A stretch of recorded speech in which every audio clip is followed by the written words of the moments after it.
Hoy nos acompaña el padre Franco Marinello, que es abogado, estudió en la Universidad Católica de Cuyo. Años después se hizo cura. Es además bachiller en teología y cursa la licenciatura en Derecho Canónico. Y hoy nos hablará de lo que sucedió el lunes santo en Notre Dame.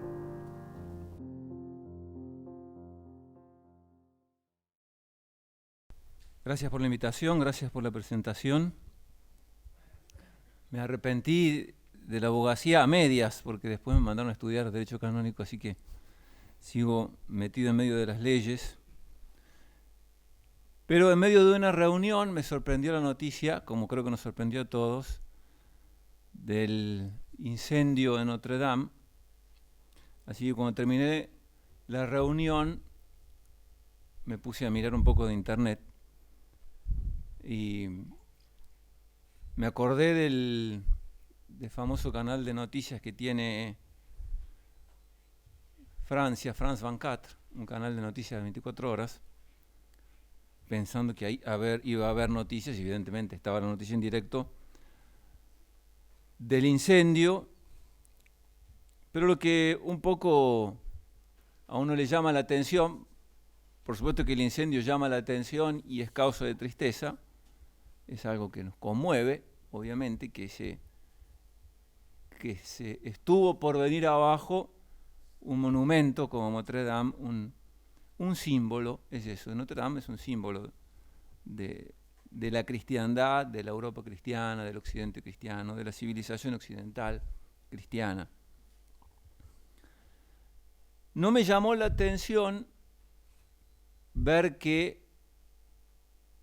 los periodistas de France 24 relacionaban a la catedral con Napoleón y su coronación, cuyo cuadro está expuesto en el Louvre, el cuadro de David. No me llamó la atención que hablaran de Víctor Hugo, de Quasimodo, pero sí me llamó la atención una noticia no ya de France 24, sino de nuestra Argentina, La Nación. Jorge Fernández Díaz sacó una noticia, no me acuerdo si ese mismo día o el día después, con este titular: lo que ardió fue la mismísima identidad de Occidente. Eso sí me llamó la atención. Y uno está de acuerdo con esa afirmación, aunque no por las mismas razones y obviamente con sus matices.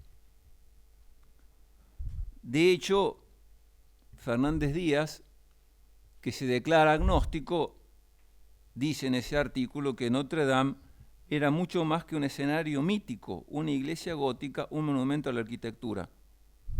Era un talismán, dice, irradiaba una magia sobrenatural y bienhechora, y quienes venían en manada de todas las latitudes no solo pretendían depredarla con fotos útiles, querían rozarla para no perderse una de las grandes experiencias de la vida. Evidentemente que un católico no puede coincidir con este análisis, con esta descripción entre poeta y mágica del templo que hasta ese momento custodiaba la corona de espinas del Salvador. Sobre todo custodiaba, y esperemos que siga custodiando, el cuerpo, la sangre, el alma y la divinidad de nuestro Señor en el Santísimo Sacramento. Pero volvemos a decirlo, más allá de las distinciones obvias, nos parece verdad que se pueda decir que haya ardido la mismísima identidad de Occidente. Y nos parece también que hacer una lectura teológica de ese acontecimiento es prácticamente obligatorio, es necesario, es perentorio. La historia, al fin y al cabo, se hace de hechos contingentes, que podrían haber pasado o no. Y a nosotros no nos queda otra cosa que mirarlos, contemplarlos. Es lo único que podemos hacer, a veces con el corazón doliente, con la inteligencia un poco ofuscada. No nos queda más que eso. A los hechos que pasan a nuestros ojos solamente podemos contemplarlos, como solamente podíamos mirar esa catedral que ardía en llamas. Y de los hechos históricos nos queda simplemente la memoria, de praeteritis memoria, decía San Agustín, de futuris expectatio, de las cosas futuras, expectación. Porque al final y al cabo también es importante poder darle sentido a las cosas que pasan, a los hechos históricos. Un sentido que solo se lo puede dar una conciencia cristiana. Una conciencia cristiana puesta frente a la historia. Ya vamos a tratar de decir y explicar mejor esa afirmación. Lo primero que tendríamos que aclarar entonces, para entrar en el tema, es tratar de definir a qué nos referimos cuando decimos que es Occidente el que está ardiendo, que es Occidente el que amenaza con derrumbarse. Ese Occidente que arde y que parece que se derrumba es el Occidente fundado por la fe católica. Es el fruto de la evangelización de la cultura, que durante muchos años, siglos, llevó a cabo la Iglesia desde los primeros momentos de su existencia.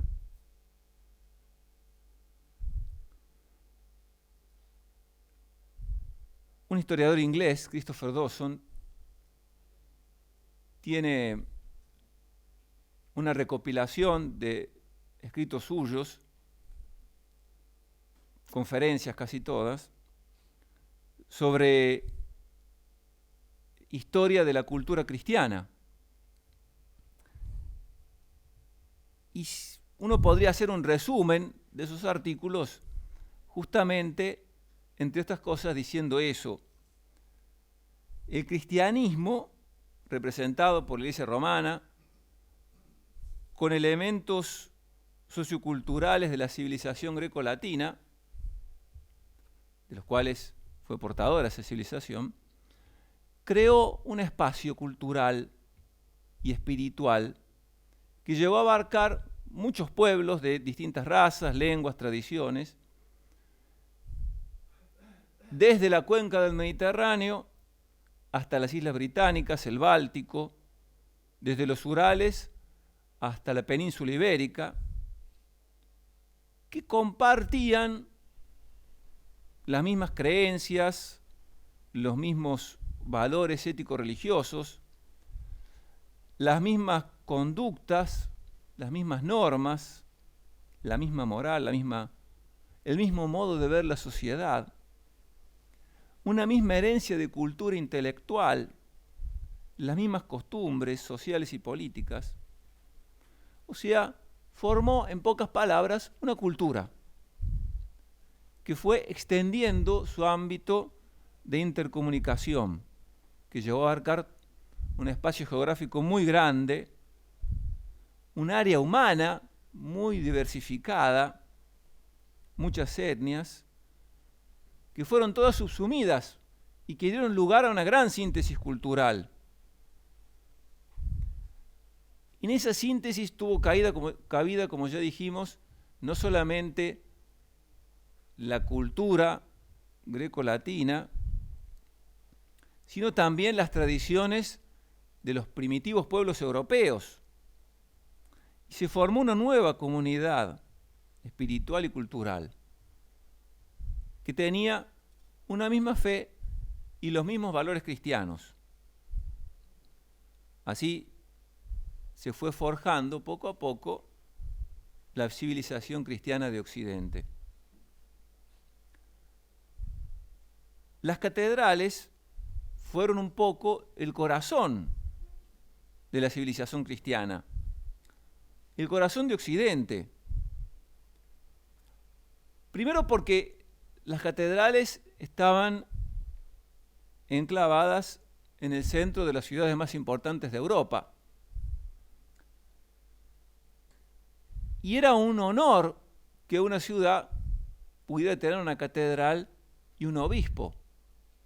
De hecho, si uno recorriera Europa ahora, vería que hay muchos lugares, muchos pequeños pueblos, que tienen catedrales, pero que en realidad nunca tuvieron obispo, nunca fueron la sede de una diócesis. Lo que pasaba que en esos pueblos se construía la catedral con la ilusión de que alguna vez fuera allí un obispo y de que allí se diera todo este surgimiento espiritual, intelectual, cultural, porque era eso lo que hacía una catedral. No era solamente el núcleo de la vida espiritual y litúrgica, y con sus campanas iba marcando el ritmo del día, del trabajo, de la oración, del descanso, sino que las catedrales se fueron convirtiendo poco a poco también en un centro cultural, intelectual, junto con los monasterios, hay que decirlo. Por eso las escuelas catedralicias fueron un poco la avant-première de las universidades. Así que las catedrales, con toda su vida, con todo su fermento, con sus procesiones, con sus ceremonias, con sus rituales, con sus maestros y con sus alumnos, junto con los monasterios, y con el cuidado de las necesidades espirituales y materiales de los habitantes del lugar, fueron el centro de lo que se dio en llamar la Universitas Christiana, o también la Universitas Rerum Christianarum, el conjunto de todas las cosas cristianas. Cuando nosotros hablamos de universidad, pensamos directamente en los centros de altos estudios. Un europeo, más europeo de lo que somos nosotros, que somos herederos de Europa, en realidad piensa de un modo un poco distinto cuando habla de universidad. De hecho, si nos pusiéramos a ver los nombres de algunas de las universidades más famosas de Italia, por ejemplo, en realidad no se llaman universidad de tal cosa, por ejemplo, Universidad de Roma, o Universidad de, no sé, de Milán, qué sé yo, o Universidad del Sagrado Corazón, sino que se llaman, las más antiguas sobre todo, las que se remontan a la Edad Media, Università degli Studi, o sea, Universidad de los Estudios, de Bolonia o de Milán o de donde fuera, o de Pisa, porque eran una pequeña universalidad de cosas, el conjunto de los maestros y de los alumnos. En realidad era una pequeña universalidad dentro de esa gran universitas cristiana, que era todo el mundo occidental que había surgido por la evangelización de la cultura. Pero hay que decir algo más. La influencia de la fe sobre la civilización no solamente dio a luz Occidente, sino que es exclusiva de Occidente. En ningún otro lugar del mundo se dio una influencia tan grande de la fe sobre la cultura, de la religión sobre la civilización. Nunca la irrupción de una nueva religión determinó tan drásticamente el curso de toda una civilización. León XIII, en esa magnífica encíclica, Immortale Dei, lo dijo muy claro.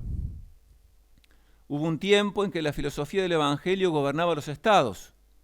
En aquella época, la eficacia propia de la sabiduría cristiana y su virtud divina habían penetrado en las leyes, en las instituciones, en la moral de los pueblos, infiltrándose en todas las clases y relaciones de la sociedad. La religión fundada por Jesucristo se veía colocada firmemente en el grado de honor que le corresponde y florecía en todas partes gracias a la adhesión benévola de los gobernantes y a la tutela legítima de los magistrados. Hasta ahí León XIII. Pero sigamos un poco más en esta reflexión sobre Occidente. El padre Mainviel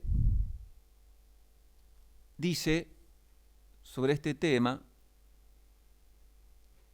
que así como con Pedro, Santiago y Juan, los apóstoles del Tabor y del Huerto, que son símbolo de las tres virtudes teologales, se formó alrededor de Cristo el núcleo esencial del apostolado cristiano, del mismo modo, con Roma, con España y con Francia, quedó en sustancia constituida la cristiandad. Roma, España y Francia heredaron el genio de estos tres apóstoles en la misión que de hecho les tocó desempeñar en el curso de la historia del cristianismo. Roma es la fe, por ser la sede del apóstol en favor del cual Cristo rogó para que su fe no desfalleciese.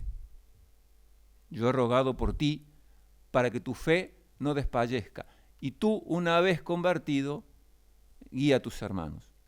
Confirma a tus hermanos. España es la esperanza o la fortaleza también, porque conquistada para Cristo por Santiago, heredó el ímpetu, el ardor del apóstol.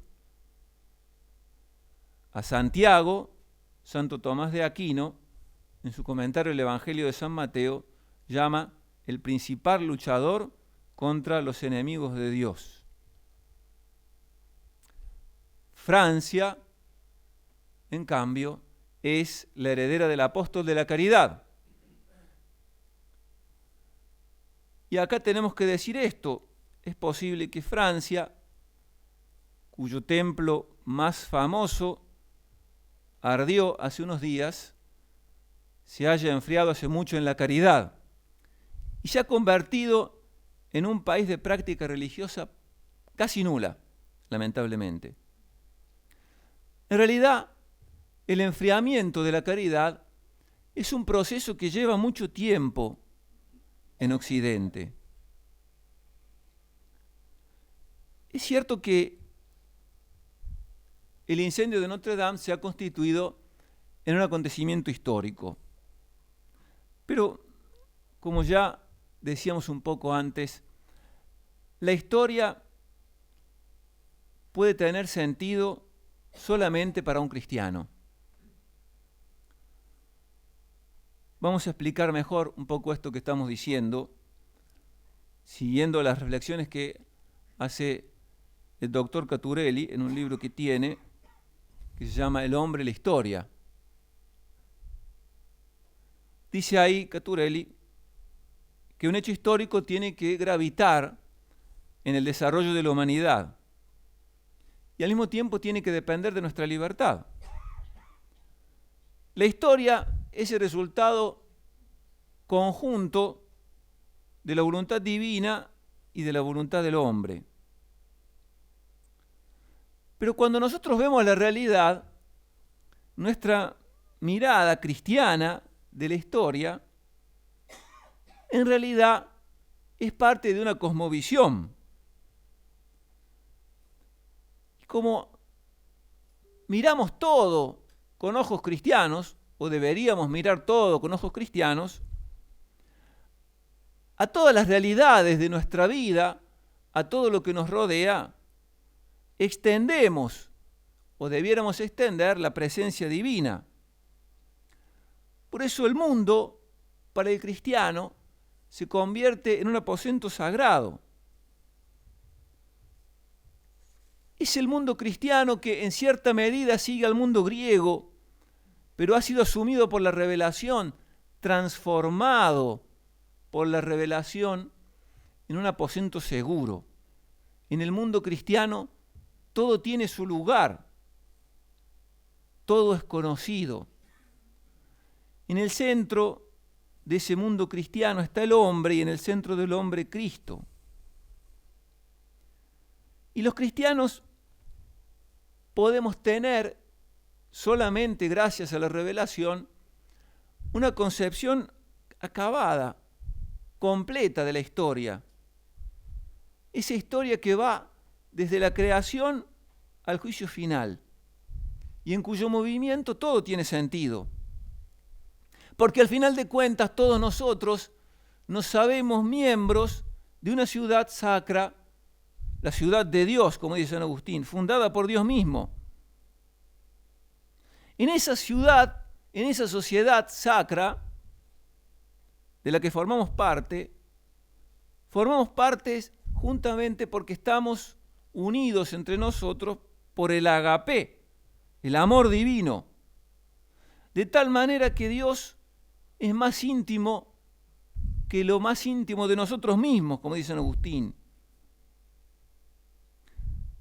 Por eso San Agustín explica que el amor divino configura esta ciudad, le da su carácter propio, su forma. Por eso miramos con ojos cristianos a ese occidente fundado por la fe, en el que se aunan la fe, la revelación, con el mundo armonioso de los griegos. El mundo es para nosotros un escenario en el cual estamos de paso. Somos peregrinos de una ciudad más alta, peregrinos hacia la ciudad de Dios, que empezada en esta tierra se va a dar en su plenitud solamente en el cielo, donde se encontrará toda nuestra perfección. Y este mundo es un lugar finito, conocido, del cual hemos sido puestos como señores por Dios. Así dice el Génesis, mal que le pese a los ecologistas. Y tenemos derecho propio para caminar por este mundo. Todo eso lo sintetizó alguna vez el inmortal historiador anglo-francés que fue Belloc. Dice Belloc, en su libro Europa y la Fe, que el católico no puede tener una visión de la historia de Europa, un punto de vista, como diríamos hoy, porque no podemos tener un punto de vista sobre nosotros mismos. No tenemos visión de la historia de Europa y del occidente cristiano. Podemos y debemos tener comprensión de esa historia, del sentido que tiene esa historia. Así es en cuanto a nosotros, dice él, soldados de la fe y de la gran historia de Europa. Al estudiarla, un católico no andaría a tientas, palpándola en la corteza. La entendería desde adentro. No puede entenderla por completo, porque es un ser limitado, pero también lo ha de entender. La fe es Europa y Europa es la fe, termina diciendo Belloc. Pero hacia el siglo XIV comenzó la disolución de este mundo sacro, la disolución de la cristiandad, de la plasmación concreta en las instituciones, en la cultura, en las leyes, de los ideales y de la filosofía del Evangelio, como dice León XIII, no es otra cosa que la disolución de la caridad. No puede ser otra cosa que la disolución de la caridad. De hecho, el pensamiento moderno los grandes pensadores de la modernidad centran el lazo unitivo de las personas no en la caridad, en el agape cristiano. El lazo unitivo ya no es la caridad para con el otro por Dios. El lazo unitivo es el mundo mismo. Como si en el mundo fuéramos a estar para siempre.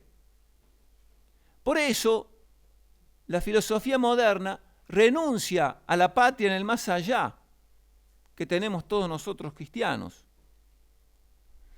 El hombre posmoderno, y en consecuencia el mundo occidental, ha perdido dos cosas fundamentalmente. En primer lugar, se ha perdido la concepción cristiana del mundo y de la vida. De eso ya hablamos hasta ahora. Pero quizá lo otro sea lo más importante. El hombre moderno también ha perdido su conciencia de la unión con el otro por amor de Dios. Eso era lo que constituía el lazo más firme de la sociedad cristiana. Rompiéndose ese lazo, se pasa al individualismo. Ya no es el amor al otro. El amor de Dios que fundó la ciudad de Dios es el amor sui, el amor propio, el amor de sí mismo, el amor característico de la civitas diaboli, la ciudad del diablo. Pero ese amor de sí mismo es un engaño, porque el amor de nosotros mismos por nosotros mismos y la libertad individual no son unitivos. Al romperse el lazo de la caridad, se ha roto no solamente el concepto de sociedad cristiana, se ha roto el concepto mismo de la sociedad. Hace un par de años, en una conferencia que tuve en la facultad, no la di yo, la escuché, en referencia a esto, un especialista en comunicación social nos decía, a los que estábamos allí, muchos de los cuales éramos sacerdotes, que en Buenos Aires, en la ciudad de Buenos Aires, 1 de cada 3 personas vive sola. Es un dato que nos puede parecer exagerado, pero eso es lo que arrojan o parecen arrojar las estadísticas. Estamos completamente solos, no con la soledad del hombre que busca en el silencio de su corazón a Dios, sino con la soledad que está constituida por el mayor de todos los abandonos, el abandono de Dios. Y así, si se destruye el amor de Dios en los miembros de las sociedades cristianas, en la sociedad moderna, el heroísmo, por ejemplo, no tiene sentido. Ningún heroísmo tiene sentido, mucho menos el heroísmo cristiano. El ascetismo y el misticismo cristiano son casi ridículos. Y en lugar de ese ascetismo y de ese misticismo, se han erigido como caricaturas del ascetismo y del misticismo, que se traducen en la vida completamente llena de sacrificios que hay que llevar para estar de moda, para tener un cuerpo saludable o un físico perfecto, sin hablar de todos los sacrificios que tenemos que imponernos en la búsqueda desmesurada del dinero y del placer. El mundo que vivimos ha sepultado esa sociedad cristiana porque tiene su fin en sí mismo, no en el más allá. El mundo posmoderno es esencialmente egoísta y no puede dejar de ser egoísta porque le falta el sentido del amor trascendental cristiano. El mundo moderno no es ya anticristiano, sino también por esencia antihumano. Benedicto XVI, en una de las conferencias de prensa que dio en alguno de sus viajes, no recuerdo cuál, decía que hacía falta humanizar la sexualidad. la aspiración del Papa primera era humanizar la sexualidad humana, no ya cristianizarla. Después vendrá eso, pero hay que ponerla al menos en el nivel humano. Y así pasa con muchísimas otras realidades. ¿Por qué? Porque nos hemos afiancado como si hubiéramos estar para siempre en este mundo. Y en este mundo todo parece perder sentido. El hombre de este mundo parece ser por antonomasia, el hombre sin sentido.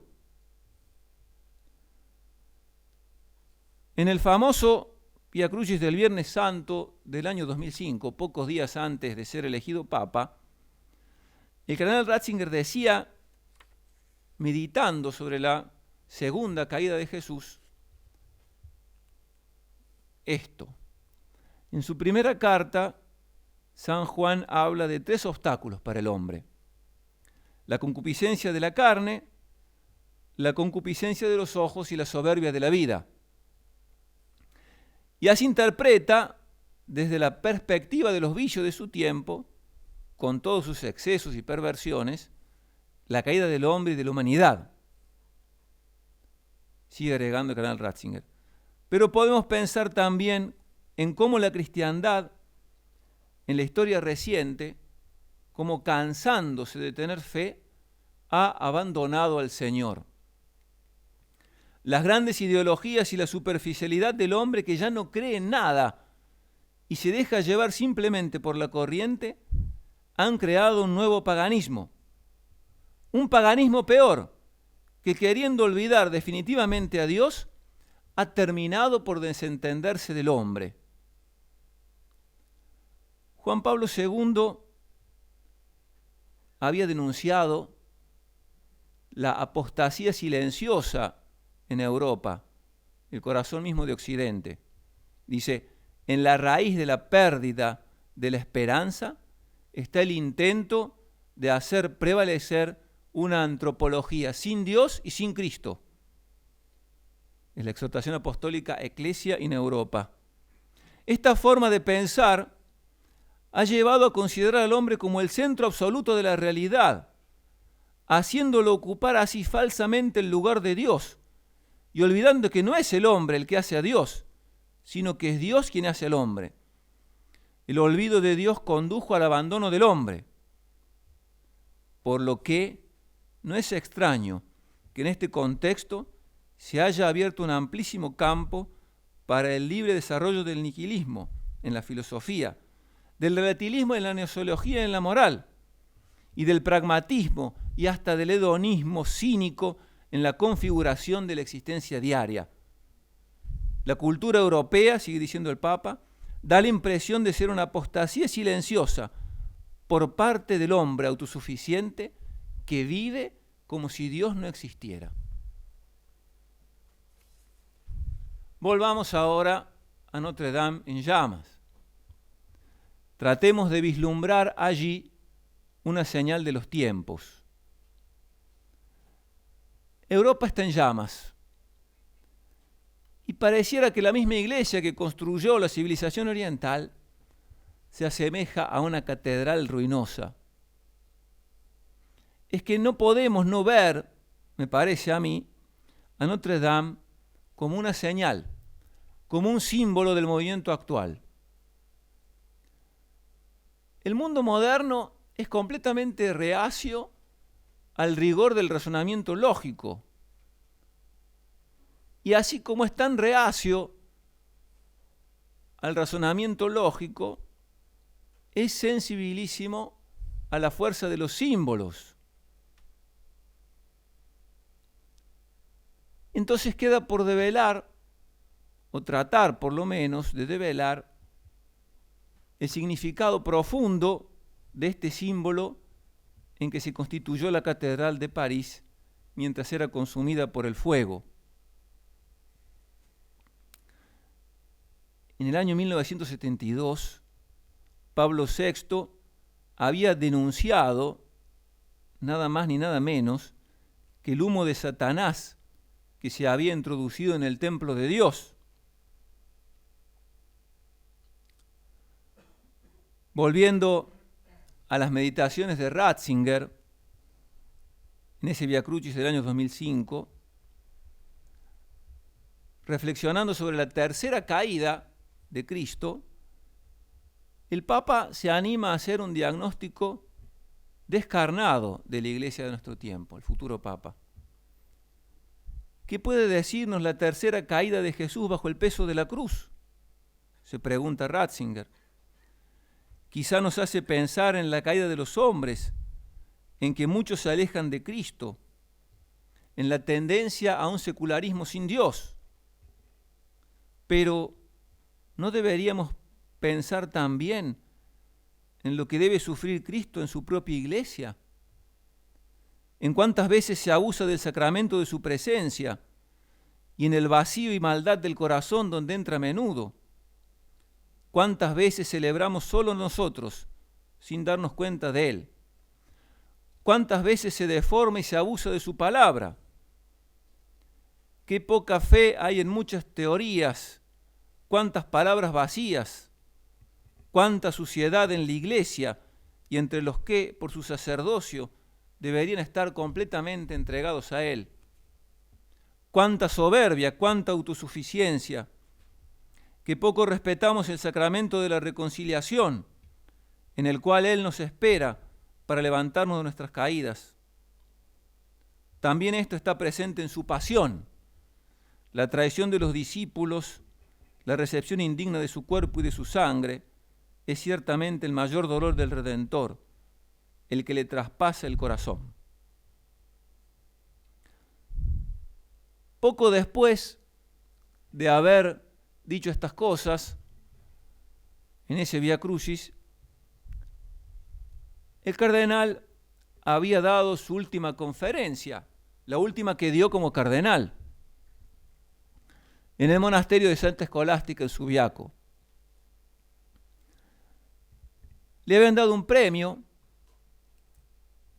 y le tocó hablar, o quiso hablar, sobre un tema que tiene mucho que ver con todo lo que venimos diciendo. El título de la conferencia es Europa en las crisis de las culturas.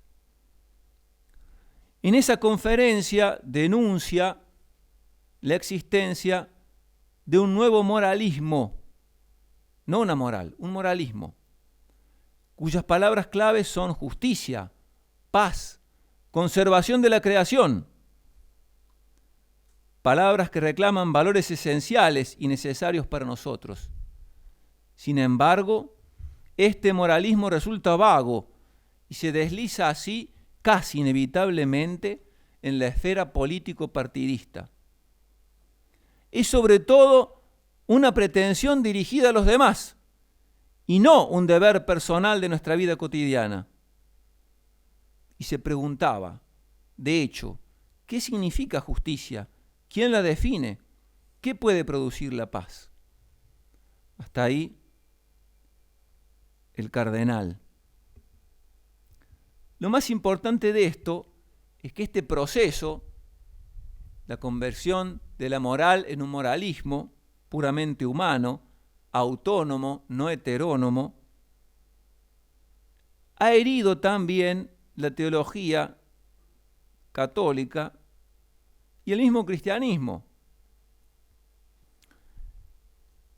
El moralismo político, sigue diciendo el cardenal, como lo hemos vivido y como todavía lo estamos viviendo, no solo no abre el camino a una regeneración, sino que lo bloquea. Y esto mismo se puede decir de un cristianismo y una teología que reducen el corazón del mensaje de Jesús al reino de Dios, a los valores del reino, identificando estos valores con las grandes palabras claves del moralismo político y proclamándolas al mismo tiempo como síntesis de las religiones. Sin embargo, se olvida de Dios, a pesar de que Él, Dios, es el sujeto y la causa del reino de Dios. En su lugar quedan grandes palabras y valores que se prestan a cualquier tipo de abuso. Y de allí saca una consecuencia completamente coherente con todo esto. Si el cristianismo, por un lado, ha encontrado su forma más eficaz en Europa, es necesario, por otro lado, decir que en Europa se ha desarrollado una cultura que constituye la contradicción absoluta más radical, no solo del cristianismo, sino también de las tradiciones religiosas y morales de la humanidad.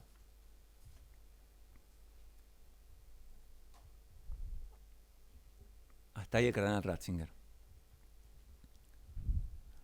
Además de estas disquisiciones de orden filosófico o teológico, uno podría hacer, y podemos hacer, alguna reflexión de orden moral y hasta antropológico. En el desarrollo de la historia, en el decurso de los acontecimientos que favorecen o perjudican el andar peregrinante y militante de la Iglesia, hay que contar, ciertamente, por un lado, con la buena voluntad de los buenos, pero no podemos dejar de ver cómo se nota la mala voluntad de los malos. La historia de la pasión de Cristo es eso, es la mala voluntad del hombre. Los hombres amaron más las tinieblas que la luz. Y lo que sucede en la pasión de Cristo, es como modelo para el futuro, una clave para entender la historia. Hay que acordarse que Cristo es el recapitulador de la historia, el centro de la historia. En Él tiene sentido la historia. Por eso la Iglesia tiene que cuidar, diríamos hasta con severidad, la seguridad interna de su doctrina, de volverla donde se perdió. Porque la Iglesia nunca deja de ser maestra, como decía el otro día el cardenal Sará. La Iglesia tiene que enseñar. Y si para abrirse a muchos aligera su patrimonio propio, puede ser que tenga que volver a escuchar las palabras de San Pablo a Timoteo, que lo previene contra los falsos doctores. Hay una furia de los nuevos doctores contra todo lo que suene a cristiandad, a tradición, a civilización cristiana, a orden social cristiano. Nos hace acordar todo esto los tiempos difíciles de los últimos días, a los que San Pablo hace referencia en su segunda carta a Timoteo. Sigue diciendo San Pablo, un tiempo en el que no se sufrirá la sana doctrina. Ante deseos de novedades se amontonarán maestros conforme a sus pasiones y apartarán los oídos de la verdad para volverlos a las fábulas. La verdad, decía Solzhenitsyn en una clase de apertura en un aniversario, 327 aniversario de la fundación de Harvard, decía eso, decía, la verdad es amarga, pero tengo que decirle la verdad. Y tiene todo un discurso sobre, entre otras cosas, el tema de Occidente, ¿no? Van a tener que escuchar que les diga la verdad. Es amarga la verdad. Terminemos este apartado diciendo que hace pocos días, volviendo a Francia, la Conferencia Episcopal Francesa publicó un documento sobre elementos de antropología católica. El prólogo de ese documento lo hace el arzobispo de París y el epílogo del documento lo hace el obispo de Blois, Monseñor Jean-Pierre Bottou. Dice este obispo que la crisis espiritual de Francia se refleja en el declive de la asistencia a misa y de las vocaciones al sacerdocio, y tiene su raíz en la crisis antropológica y de civilización producida por la pérdida de la comprensión de la ley natural. Hasta ahí el obispo de Blois. Es un documento que ha salido hace poquísimos días. Me parece que a pesar de el escenario dantesco, aunque a decir la verdad el infierno del Dante no tiene fuego sino hielo, al menos lo más profundo del infierno de Dante es un lago de hielo. No sé por qué se le ocurrió hacerlo así a Dante, pero lo hizo así. Sin embargo, las llamas de Notre Dame también pueden ser una señal de esperanza. Cayendo en la tentación de googlear cosas relativas a Notre Dame, me metí en la página web de la catedral. Dice la página web, o decía al menos unos días después del incendio, creo que estaba puesto ahí, no que lo habían puesto por el incendio, decía esto: más que un monumento histórico, esta catedral es ante todo la casa de Dios y la morada de los hombres, porque este edificio, viviente por la fe y la oración de los fieles, está cargado de experiencia humana y cristiana. Este lugar es un testigo de la vida del pueblo de Dios, de la influencia de su caridad, de su ferviente esperanza. Desde sus orígenes son las piedras vivientes, constituidas por los creyentes, las que le dan su verdadera existencia. Me acuerdo que hace unos 10 años, un poco más, había salido un documental sobre la Catedral de París, con varias entrevistas, y el título del documental era Notre Dame, Catedral Vivante. Notre Dame, Catedral Viviente. En el mismo documento que citamos en el prólogo de los obispos de la Conferencia Episcopal Española, el arzobispo de París, Monseñor Michel Petit, dice esto: aquellos que la ven desde afuera, la Iglesia en el mundo occidental parece una institución anticuada y sacudida por los escándalos. Y ahí mismo advierte el arzobispo parisino contra el mito del progreso en la sociedad occidental, que se invoca sin saber exactamente a dónde conduce. Y sigue diciendo el obispo: pero la Iglesia es hermosa en la cara de sus santos, en el inmenso manto de ternura que extiende sobre el mundo, especialmente sobre los hombres más abandonados. Es la experta en humanidad, porque su fe se basa en la alianza de Dios con su pueblo, consumada en la encarnación de Cristo y la salvación en la cruz, abierta a hombres de toda raza, lengua, pueblo y nación. Hasta ahí el arzobispo de París. Y es lo que vimos en esos momentos del incendio. Allí estaban y seguirán estando los creyentes de la Francia católica de siempre, seguramente atraídos por ese calor de las llamas y también por la luz y el calor de la fe, cantando el Ave María, derramando lágrimas por esa tragedia que pasa ante sus ojos. En realidad, Notre Dame es más que un símbolo.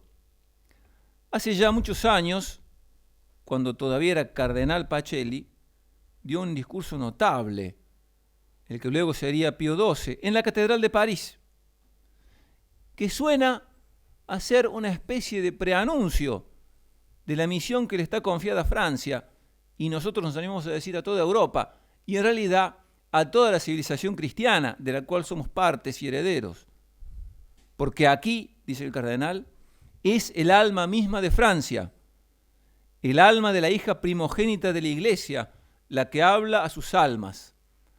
Alma de la Francia de hoy, que viene a decir sus aspiraciones, sus angustias y su oración.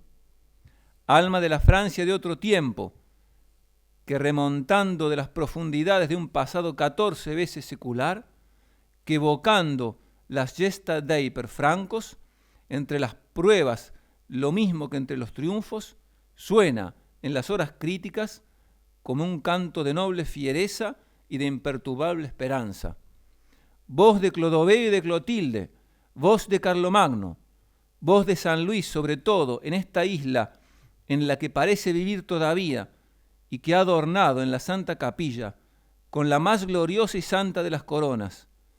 Voz también de los grandes doctores de la Universidad de París, de los maestros en la fe y en la santidad.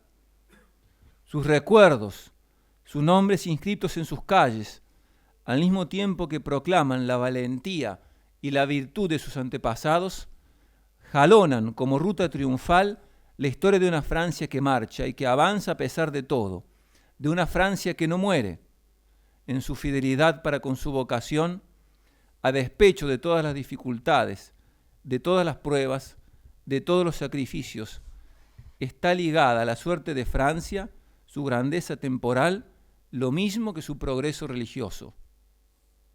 Porque no nos tenemos que olvidar de eso, sigo diciendo yo. Más allá de Víctor Hugo y de Quasimodo, de Napoleón y de Josefina, su esposa, Notre Dame es sobre todo un lugar de adoración y de conversión, que tanto nos pide la Iglesia siempre, no solamente en la Semana Santa del incendio. La imagen de Notre Dame, Nuestra Señora de París, a la que está dedicado el templo, fue salvada del fuego. Es la misma imagen que presenció la conversión de Paul Claudel, cuando tenía 18 años. Había ido allí sin fe a buscar material para sus escritos el día de Navidad de 1886. Poco después escribió: allí se dio el acontecimiento que domina toda mi vida. Por eso Notre Dame quizá pueda convertirse, más allá del incendio y de la tragedia, en símbolo de la civilización cristiana, del occidente cristiano, que está llamado perentoriamente a convertirse, y un llamado también a la Iglesia, a convertirse y a reconstruirse, porque Notre Dame es símbolo de la fe y de Europa al mismo tiempo, es obra de la gracia y de la arquitectura, símbolo de la Iglesia y de Occidente, símbolo de la creación y del mundo sobrenatural. Quizás se haya dado en Notre Dame un acontecimiento que, como le pasó a Claudel, marque todas nuestras vidas. La estructura del templo ha permanecido de pie y prometen reconstruirla, no sabemos cómo. La Iglesia, a pesar de los avatares e incendios que la sacuden, también va a quedar en pie. Es una verdad de fe. Lo que no sabemos es cómo quedará el cuerpo místico de Cristo después del incendio. Reconstruir lo que haga falta va a ser nuestro deber, porque al fin y al cabo, miserables y pecadores, somos las piedras vivientes de esta catedral que es la Iglesia Católica. La reconstrucción de la Iglesia tiene que empezar desde adentro y va a ser también el comienzo de la reconstrucción de Occidente. Como dice Belloc, Europa volverá a la fe o perecerá. La única solución posible para el Occidente en llamas, para Europa, para todos los países que Europa ha engendrado, es la recristianización, volver a sembrar el Evangelio. Por eso, me parece que, para terminar, podemos dar algunas líneas de acción para no quedarnos simplemente en cosas teóricas que nos pueden ayudar para estos tiempos difíciles. Y lo primero es eso, no caer en la tentación del desaliento, que los tiempos son malos, se pregunta San Agustín y se responde, nosotros somos los tiempos. Somos depositarios, como dice San Pablo, de una esperanza que no defrauda, Romanos 5:5, y de la cual tenemos que estar siempre preparados para dar razones, 1 Pedro 3:15. Sabemos en definitiva que Cristo reinará. No sabemos cómo será y cómo se dará este reinado, pero estamos seguros del triunfo final. A nosotros nos toca preparar el camino para la victoria, aunque no la lleguemos a ver, y aunque sepamos que se dará completamente solo en el más allá del mundo y de la historia. Y aunque parezca que la civilización cristiana sucumba bajo las llamas, y justamente por eso se hace necesario recordar la trascendencia histórica de una verdad que no podemos pasar por alto. Existe en la tierra una sociedad fundada por Dios, la Iglesia Católica, Apostólica y Romana, que tiene como destino, mal que le pese al falso ecumenismo que nos gobierna, la dominación espiritual de todos los pueblos. Especialmente como católicos, tenemos que hacernos cargo de la trascendencia histórica de esta verdad. Oportet illum regnare, es necesario que Cristo reine, dice San Pablo en la primera carta a los Corintios. Y Pío XI, en la Quas Primas, dice, como quien tiene sobre las cosas creadas sumo y absolutísimo imperio. Tiene, no es que va a tener en el futuro, tiene ya ahora. Por eso, como católicos, tenemos que asumir el compromiso de recapitular todas las cosas en Cristo. Bueno, en concreto, ¿qué podemos hacer?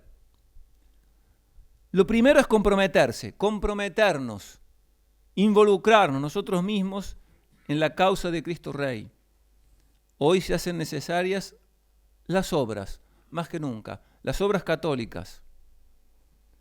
¿Hacia dónde dirigir esas obras?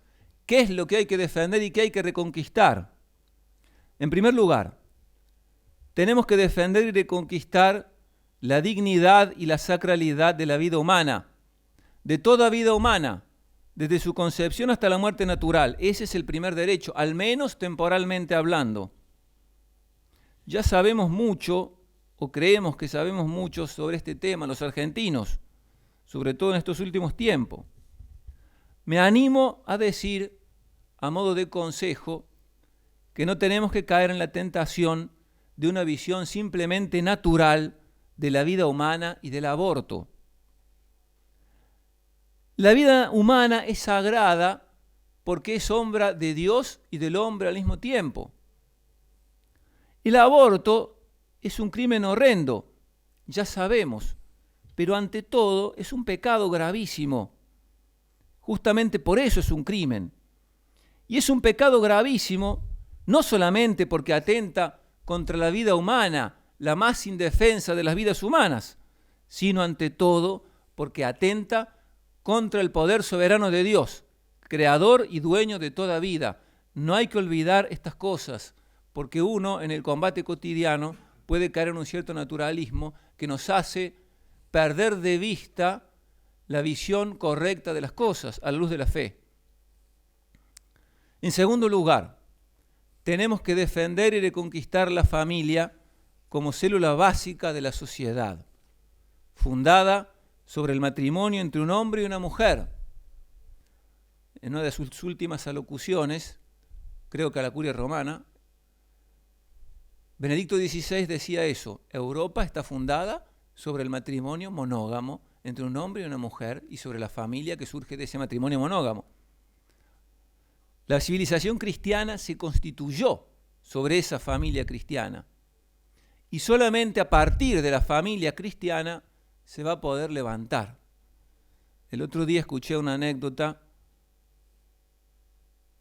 muy interesante, al menos me llamó mucho la atención, de aquel gran papa que fue San Pío X. En realidad, la protagonista es la madre, que era una santa mujer.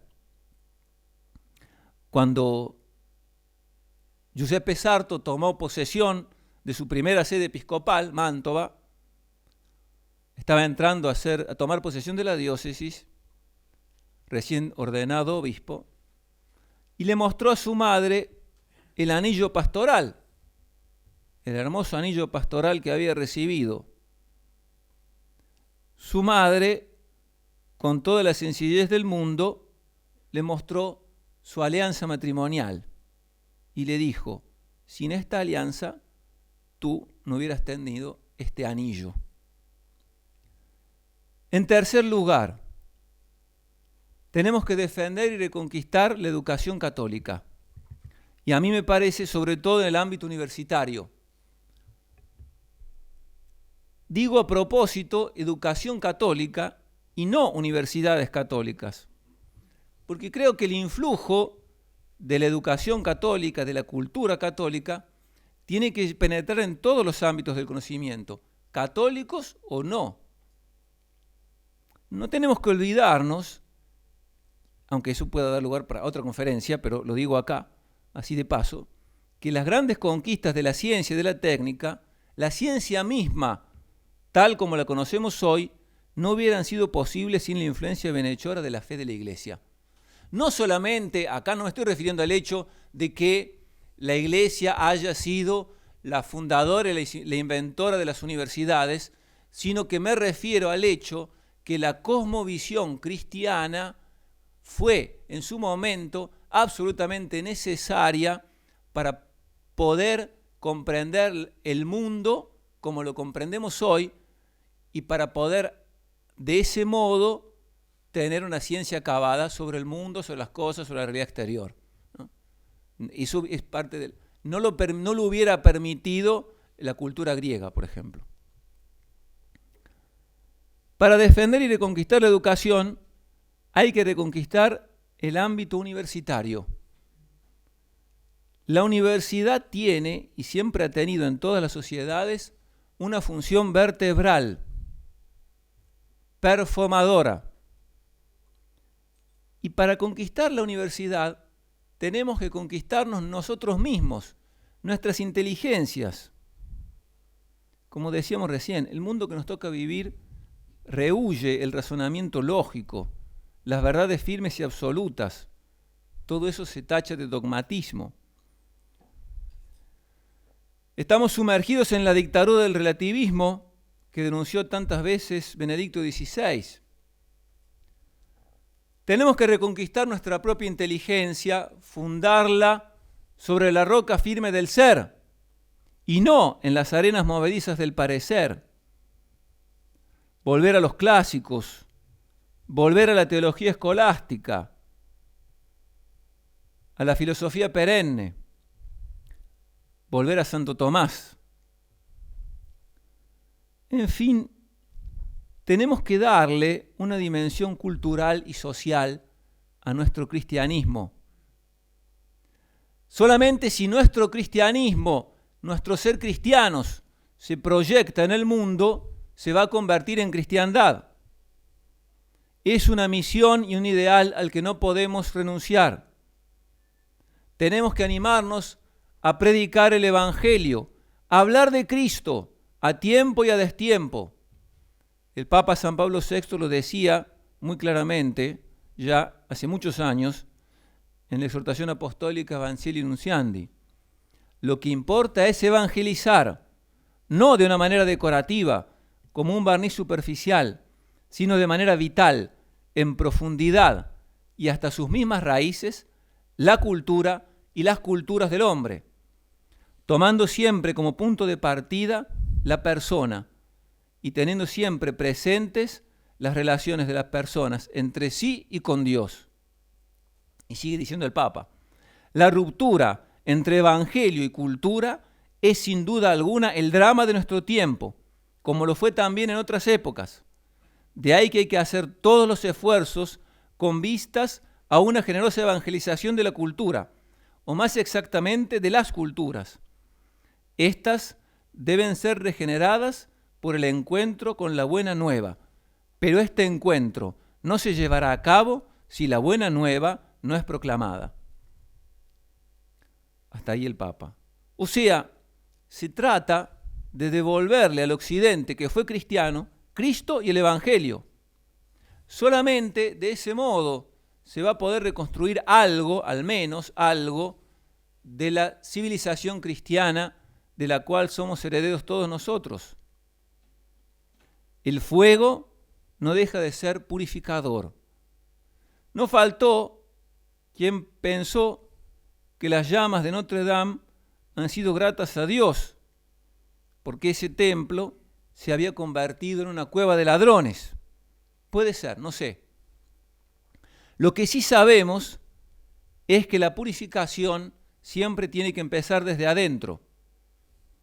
Son el corazón del hombre y el corazón de la sociedad los que tienen que ser purificados y transformados. Una vez que el padre Fournier, el capellán de los bomberos de París, pudo poner a salvo la corona de espinas, buscó entre las llamas al Santísimo Sacramento, en medio del incendio. Y cuando lo tuvo entre sus manos, ahí mismo, entre las llamas, Jesús sacramentado bendijo todo Notre Dame.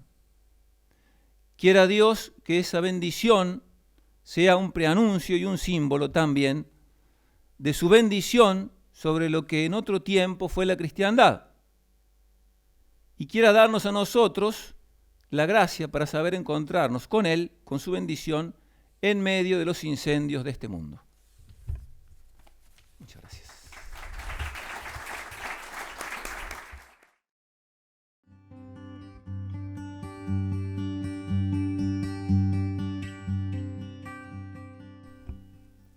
Lo único que sé es lo que dijo Macron, que lo iban a reconstruir.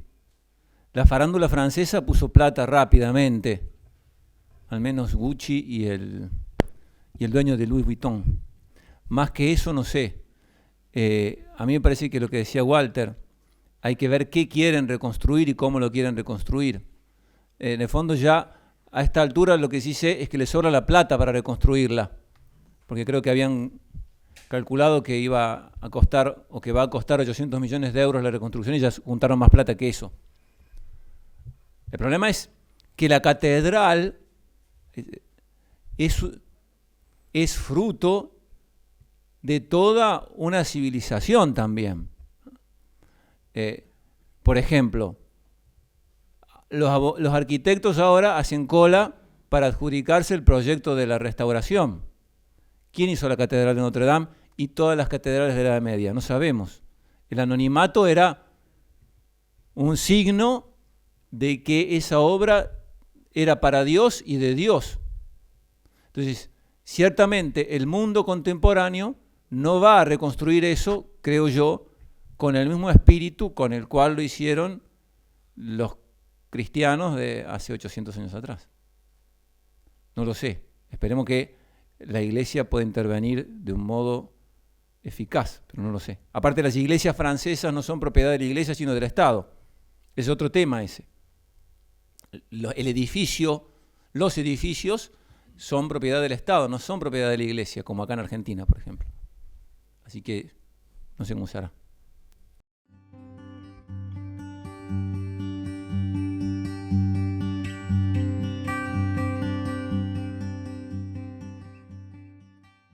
En realidad no lo quise citar acá directamente para no extender más.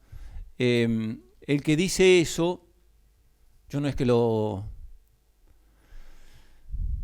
comparto completamente, o al menos me parece que puede ser una visión válida, pero ciertamente podría ser un poco parcial, es Juan Manuel de Prada, que es un escritor y periodista español.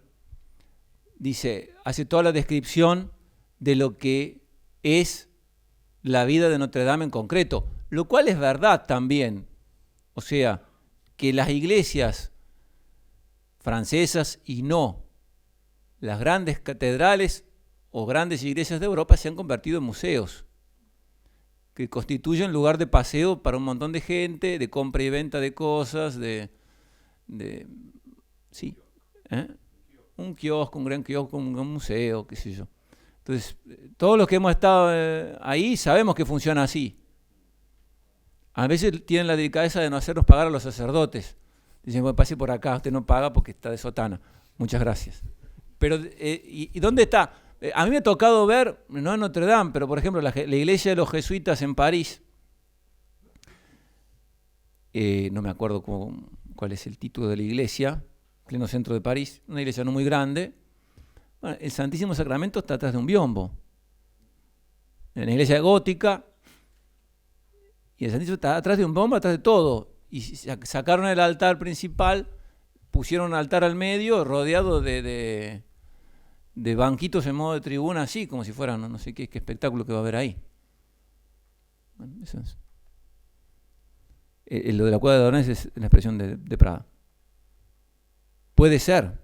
O sea, de Prada tiene esta tesis, que es suya, y uno puede compartirla o no, digamos, dice, nadie pensó que el incendio de Notre Dame, de todas estas cosas que hemos venido diciendo, haya sido grato a Dios. Finalmente, Dios se metió en el templo y la vació de los ladrones como Cristo cuando lo sacó a latigazos. Eso es más o menos el razonamiento de Prada.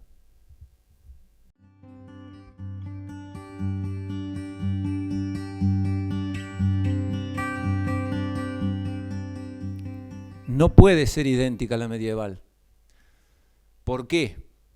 Porque la cristiandad tiene un componente sobrenatural y, diríamos, ligado estrictamente, directamente a la revelación, que es permanente y que es inmutable, pero tiene un componente humano que es completamente contingente y cambiable. Las soluciones a las cuestiones políticas, económicas, sociales, no pueden ser las mismas que las que fueron hace siglos. El problema es que uno no tiene que renunciar a ese ideal de la plasmación en las instituciones de la sociedad de los ideales del Evangelio. Ese es el punto nuclear de la cristiandad. A eso se ha renunciado, se renuncia explícitamente.